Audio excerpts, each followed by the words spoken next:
एक छोटे से गांव में रहने वाली कुसुम की जिंदगी बहुत साधारण थी। वो अपनी बूढ़ी दादी के साथ एक टूटे फूटे मकान में रहती थी। उसके माता पिता बचपन में ही इस दुनिया को छोड़ चुके थे।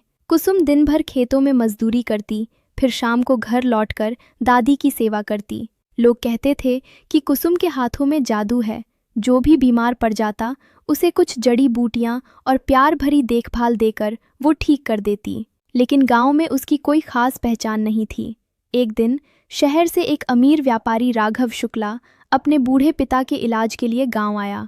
उसके पिता को पुरानी बीमारी ने जकड़ रखा था। गांव के लोग कुसुम का नाम ले आए। कुसुम ने बिना किसी लालच के बुजुर्ग की सेवा की। सिर्फ हफ्ते भर में बुजुर्ग की हालत सुधरने लगी। राघव शुक्ला बहुत प्रभावित हुए।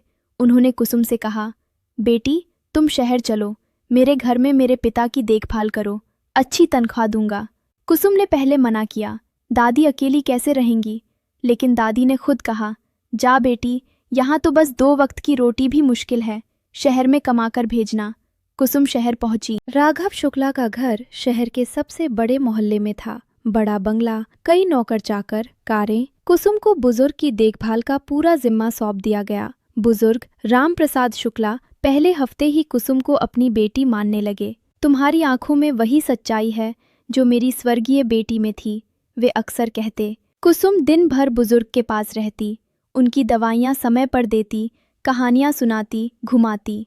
राघव शुक्ला का परिवार बड़ा था। उनकी पत्नी सरला, 2 बेटे और 1 बहू, सब व्यस्त। कोई बुजुर्ग की तरफ ध्यान नहीं देता था। धीरे धीरे कुसुम पूरे घर की विश्वास पात्र बन गई। सरला जी भी उसे अपनी छोटी बहन मानने लगी। कुसुम, तू तो घर की लक्ष्मी है, सरला जी कहती।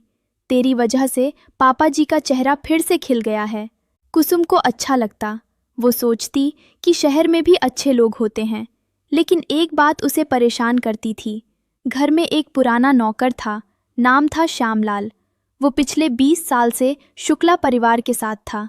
चुपचाप काम करता, लेकिन कुसुम को हमेशा लगता कि वो उसे घूरता रहता है।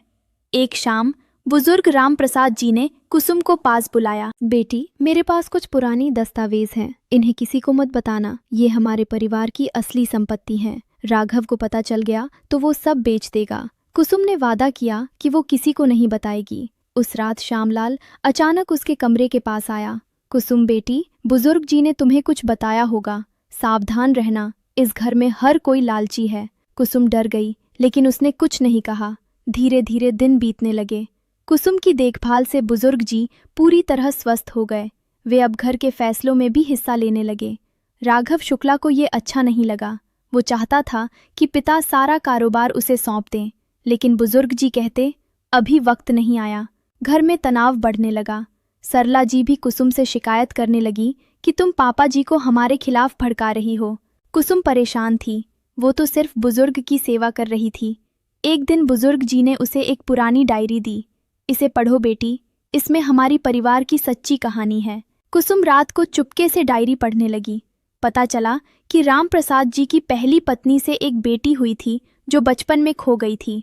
उसका नाम था कमला। परिवार ने बहुत खोजा लेकिन नहीं मिली। बाद में राम प्रसाद जी ने दूसरी शादी की और राघव हुआ। कुसुम सोच में पड़ गई। उसी रात श्यामलाल फिर आया। कुसुम, तुम्हें कुछ पता चला होगा, मैं तुम्हें सच बताता हूँ। उसने बताया कि वो खुद राम प्रसाद जी का पुराना दोस्त है। 20 साल पहले राम प्रसाद जी ने उसे घर में नौकर बनाकर रखा था ताकि वो परिवार पर नजर रख सके, क्योंकि राघव लालच में अंधा हो रहा था। लेकिन अब तुम आ गई हो, तुम में वही सच्चाई है जो कमला में होती। कुसुम चौंक गई। आपका मतलब? श्यामलाल ने एक पुरानी तस्वीर निकाली। उसमें राम प्रसाद जी की पहली पत्नी और छोटी कमला थी। कुसुम की आंखें भर आईं। मेरी दादी ने मुझे बताया था कि मेरी माँ का नाम कमला था, लेकिन उन्होंने कहा था कि मेरे नाना नानी शहर में रहते थे। श्यामलाल ने सिर हिलाया। हाँ बेटी, तुम वही खोई हुई कमला हो। तुम्हारी माँ की मौत के बाद तुम्हें दादी के पास छोड़ दिया गया था।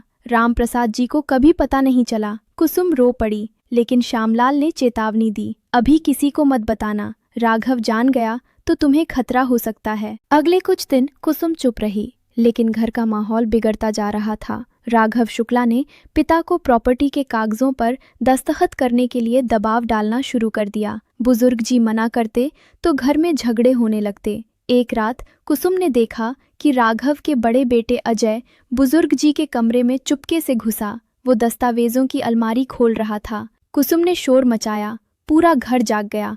अजय ने झूठ बोला, कुसुम चोरी कर रही थी। सरला जी भी कुसुम पर चिल्लाईं, हमने तुझे इतना प्यार दिया, तूने हमें धोखा दिया। कुसुम रोते हुए बोली, मैंने कुछ नहीं किया, मैं तो बस। लेकिन किसी ने उसकी नहीं सुनी। राघव शुक्ला ने उसे तुरंत घर से निकालने का आदेश दे दिया। कुसुम बाहर निकल आई। बारिश हो रही थी।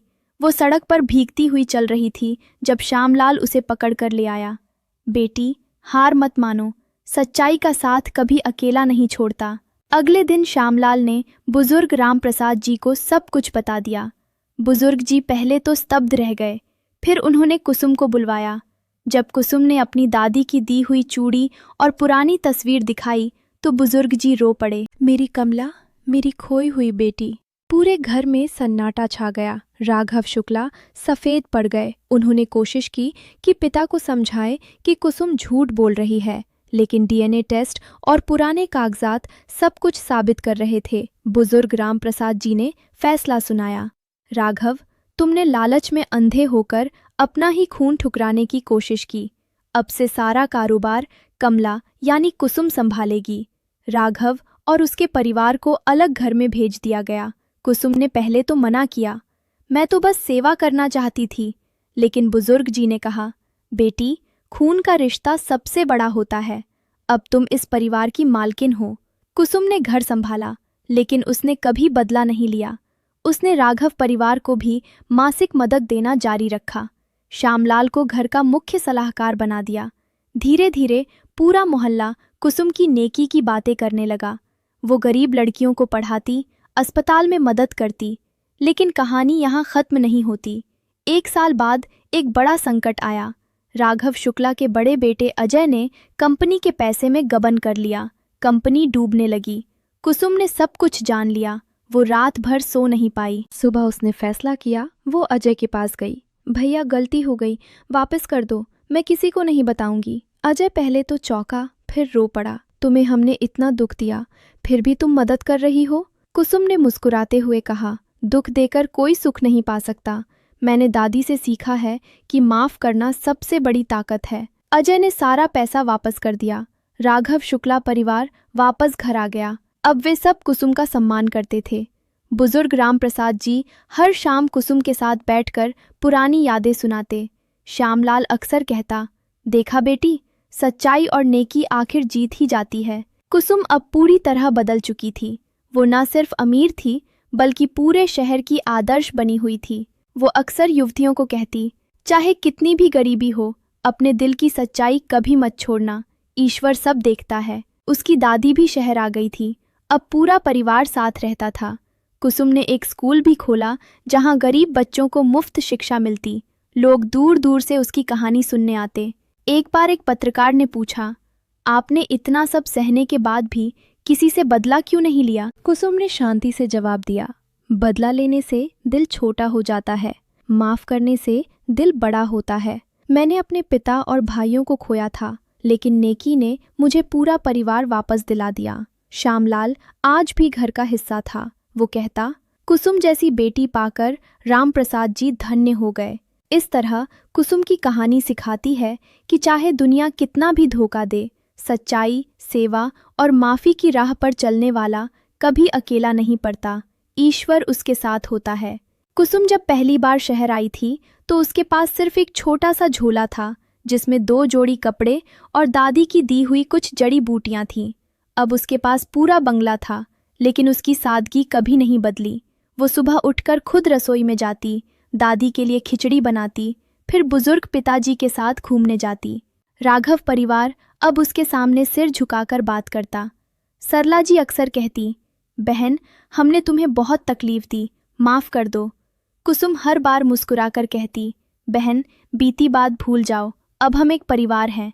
धीरे धीरे कंपनी फिर से ऊंचाइयों पर पहुंच गई। कुसुम ने नई योजनाएं शुरू की। गांव में पानी की व्यवस्था, स्कूल, अस्पताल। लोग उसे देवी मानने लगे थे। लेकिन कुसुम हमेशा कहती, मैं तो वही कुसुम हूँ जो खेतों में काम करती थी। ईश्वर ने मुझे ये सब दिया है ताकि मैं दूसरों की मदद कर सकूं। एक दिन श्यामलाल बीमार पड़ गया। कुसुम रात दिन उसके पास रही, दवाइयाँ दी, कहानियाँ सुनाई। श्यामलाल ने आखिरी सांस लेते हुए कहा, बेटी, तूने साबित कर दिया कि खून से ज़्यादा रिश्ता नेकी का होता है। कुसुम रोई, लेकिन उसने हिम्मत नहीं हारी। उसने श्यामलाल के नाम पर एक ट्रस्ट बनाया जो गरीबों की मदद करता। आज भी जब शाम ढलती है, कुसुम बंगले की बालकनी में बैठकर सोचती है कि कैसे एक साधारण सी लड़की की जिंदगी इतनी बड़ी कहानी बन गई। वो दादी को याद करती है जो अब स्वर्ग में है, पिताजी को देखती है जो अब खुश हैं, और मन ही मन ईश्वर को धन्यवाद देती है। ये कहानी हमें सिखाती है कि जीवन में चाहे कितनी मुश्किलें आएं, अगर दिल साफ हो, सेवा का भाव हो और सच्चाई का साथ हो, तो आखिरकार जीत हमेशा अच्छाई की होती है। लालच, झूठ और धोखा अस्थायी हैं, लेकिन नेकी अमर है। कुसुम की ये यात्रा सैकड़ों लोगों को प्रेरणा देती है कि कभी हार ना मानो, अपने कर्तव्य पर डटे रहो, ईश्वर जरूर रास्ता दिखाएगा।